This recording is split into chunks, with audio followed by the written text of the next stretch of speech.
Hello, dear students. Today we will read our next poem, How to Tell Wild Animals, which is written by Caroline Wells.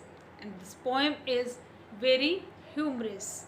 In this poem, the poet tells various characteristics of some animals in a very funny way. Poem बहुत interesting है और इस poem में कविता में कवि बहुत ही हास्यप्रद वे में तरीके से कुछ जंगली जानवर हैं उनके बारे में बताते हैं और बहुत ही सिंपल है इसकी लैंग्वेज और बहुत ही हंसी आती है जब हम इस पोएम को पढ़ते हैं तो so let's start the poem.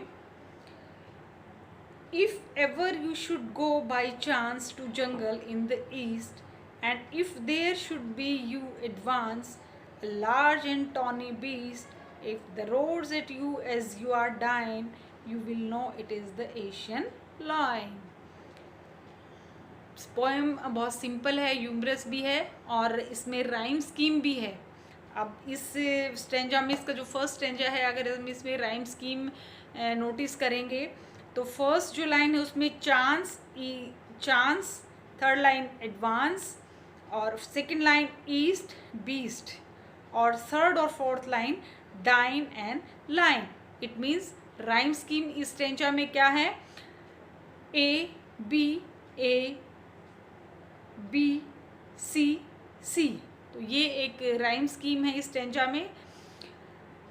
और पोइट कहता क्या है इसमें, किस कौन से एनिमल के बारे में बताता है कि अगर आपको कभी मौका मिले जंगल में जाने का in the east, here east means Asian countries हैं क्योंकि हम ईस्ट में हैं, हमारा कंटिनेंट ईस्ट में है, हमारा कंट्री ईस्ट में है. तो कहता है कि अगर कभी आपको ईस्ट की तरफ, पूर्वी देशों की तरफ अगर घूमने जाने का मौका मिले and there should be you advance, और जैसे ही आप आगे बढ़ते हो, a large and tawny beast, एक बड़ा ही, लार्ज मीन्स ह्यूज और टॉनी मीन्स येलोइश ब्राउन, यानी कि पीले रंग का, हल्का पीला और ब्राउन कलर का अगर कोई बीस्ट आपको, बीस्ट मीन्स वाइल्ड एनिमल, कोई जंगली जानवर अगर आपको दिखे, if he roars at you as you are dying, और कहते हैं कि अगर वो आप पे दहाड़े, रोर का मतलब होता है दहाड़ना, और आपको ये लगे कि आप एज यू आर डाइंग, कि आप मरने वाले हैं, यानी कि आप मर रहे हैं, you will know it is the Asian lion. और इसको देखकर और वो उसको देखकर आप समझ जाइए, अगर इस तरीके की कैरेक्टरिस्टिक्स आपको लगती हैं किसी एनिमल को देखकर, तो आप क्या समझेंगे कि वो कौन सा एनिमल है? वो एशियन एनिमल, एशियन लायन है. एशिया का जो शेर है, लायन मीन्स जो बब्बर शेर है, वो है. तो उसकी क्या कैरेक्टरिस्टिक्स बताई हैं कि वो येलोइश ब्राउन कलर है उसका, और अगर उसको देखकर आपको लगता है कि आप मरने वाले हैं, मर रहे हैं, तो आप समझ जाइए कि वो एशियन लायन है, क्योंकि एशियन लायन बड़ा ख़तरनाक है और अगर आपका सामना उससे होगा तो डेफिनेटली वो आपको मार देगा. तो ये उसकी कैरेक्टरिस्टिक्स हैं. नेक्स्ट, और if sometime when roaming round, a noble wild beast greets you with black strips on a yellow ground, just notice if he eats you. This simple rule may help you learn the Bengal tiger to discern. अब first stanza हमने पढ़ा और वैसे ही second stanza है, इसमें भी rhyme scheme है. और राइम स्कीम क्या है? फर्स्ट लाइन में लास्ट वर्ड हम देखेंगे राउंड, थर्ड लाइन में ग्राउंड, सेकेंड लाइन में यू, फोर्थ में यू, और थर्ड और फिफ्थ और जो सिक्स्थ इसकी लाइन है लर्न एंड डिसर्न, यानी कि सी. तो राइम स्कीम इसमें क्या हुई? A B C. तो इस स्टेंजा में ये राइम स्कीम है. इसमें कवि आगे बताता है, अगले जो नेक्स्ट जो बीस्ट है वो कौन सा है. और if some time when roaming round, कि रोमिंग राउंड मीन्स घूमते घूमते, a noble wild beast greets you, कि अगर एक नोबल का मीन्स कोई शाही, जिसको हम कहते हैं जो हाई बॉर्न, यानी कि किसी अच्छे कुल में पैदा हुआ होता है, उसके लिए हम नोबल इस्तेमाल करते हैं, एरिस्टोक्रेटिक. और अगर कोई ऐसा शान वाला, बहुत ही शानदार बीस्ट अगर आपका वेलकम करता है, ग्रीट्स यू मतलब आपका वेलकम करता है with black strips on a yellow ground, और उसकी क्या पहचान है, विद ब्लैक स्ट्रिप्स यानी कि काले रंग की धारियां हैं उसके ऊपर, ऑन अ येलो ग्राउंड, और स्किन उसकी येलो है और ब्लैक उसकी स्ट्रिप्स हैं, तो आप क्या समझेंगे, and just notice if he eats you. और आप इस बात का ध्यान रखें, इस बात पर ध्यान दें कि अगर वो आपको खाता है, अगर वो आपको खाता है तो वो कौन सा जानवर है। This simple rule may help you learn the Bengal tiger to discern.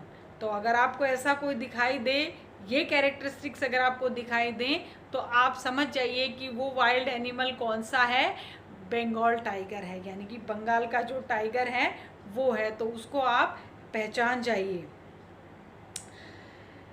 Next, if strolling forth a beast you see, whose height with spot is peeped, as soon as he has leapt on you, you'll know it is the leopard.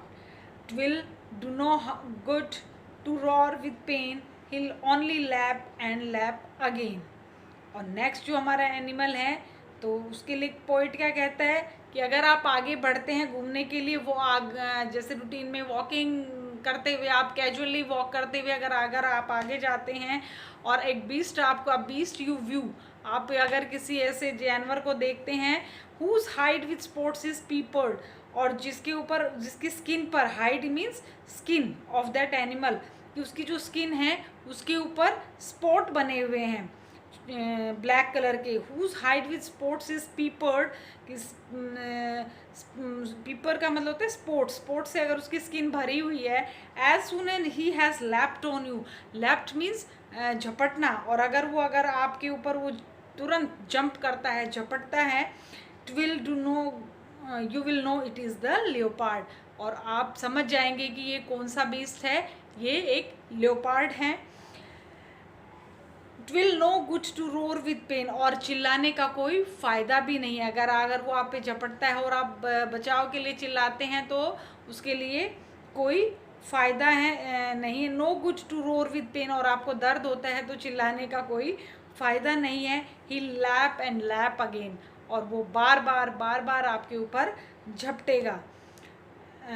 झपटेगा। और इस stanza में भी rhyme scheme है, view, peeped you, first view, third you, second peeped, fourth leopard, और last की जो line है fifth और सिक्स, पेन एंड गेन। तो वही राइम स्कीम है, ए बी सी, वही से राइम स्कीम फॉलो हुई है इसमें भी।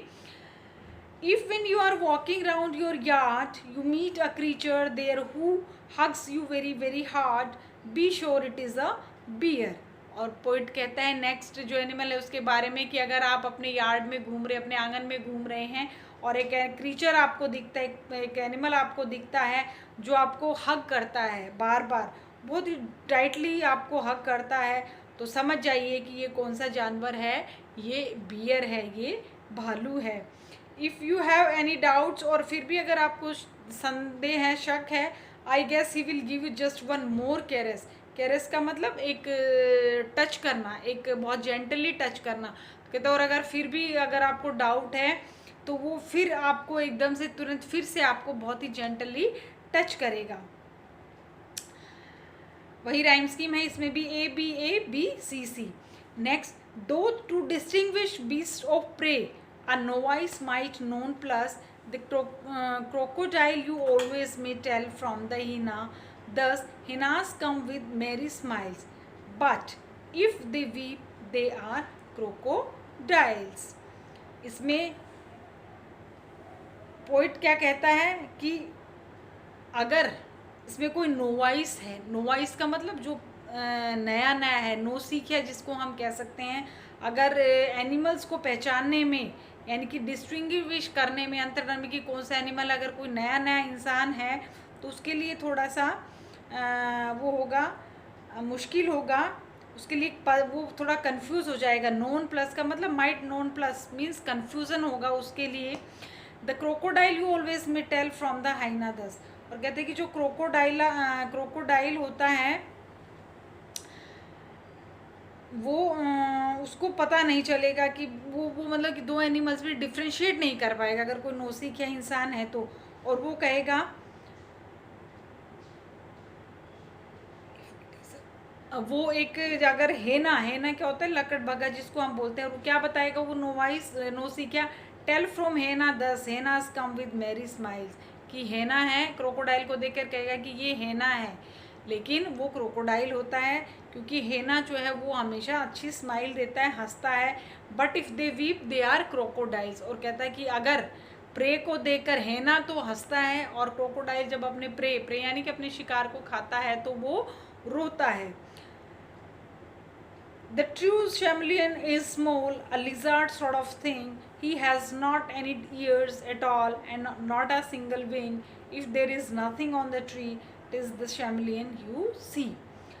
नेक्स्ट जो है chameleon which is a lizard sort of thing, बताते हैं कि एक छिपकली की तरह का एक वो है जिसको हम गिरगिट कहते हैं हिंदी में। छोटा होता है, उसके कान नहीं होते हैं, ना ही उसके पंख होते हैं, और अगर आपको लगे कि पेड़ पर कुछ भी नहीं है और तो समझ जाइए कि अगर वो दिखाई दे और पेड़ पे कुछ और ना दिखाई दे तो समझ जाइए कि वो कौन है, वो गिरगिट है। तो ये हमने पढ़ा इस पोएम के बारे में, how to tell the wild animals.